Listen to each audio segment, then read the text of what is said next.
PWD আসামৰ ফালৰ পৰা নতুনকৈ 4টা এছিষ্টেণ্ট আৰ্কিটেক্টৰ কাৰণে পোষ্ট ওলাইছে আৰু এই পোষ্টকেইটাৰ আবেদন কৰা লাষ্ট ডেট হৈছে আপোনালোকৰ 23 ফেব্ৰুৱাৰী 2025 লৈকে আপোনালোকে আবেদন কৰিব পাৰিব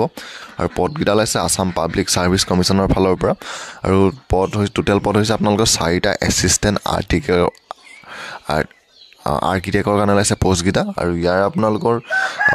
টোটেল পদ হৈছে 4টা ইয়াৰে ধৰি দিছে ইউআৰৰ কাৰণে আছে 2টা OBC কাৰণে আছে 1টা আৰু আপোনালোকৰ STHৰ কাৰণে আছে 1টা আৰু ইয়াৰ আপোনালোকৰ বয়সৰ ক্ষেত্ৰত হৈছে 21 পৰা 38 বছৰলৈকে আপোনালোকে আবেদন কৰিব পাৰিব যদিহে SC বা ST হয় 5 বছৰ বেছি হ'লেও পাৰিব OBC হল 3 বছৰ বেছি হ'লেও পাৰিব আৰু PWD হলে 10 বছৰ বেছি হ'লেও আবেদন কৰিব পাৰিব শিক্ষাগত কথাটো বিচাৰিছে bachelor degree in architect from N Indian foreign university আপোনালোকে আৰ্কিটেক্ট কৰা হ'ব লাগিব আৰু ইয়াৰ উপৰি আপোনালোকৰ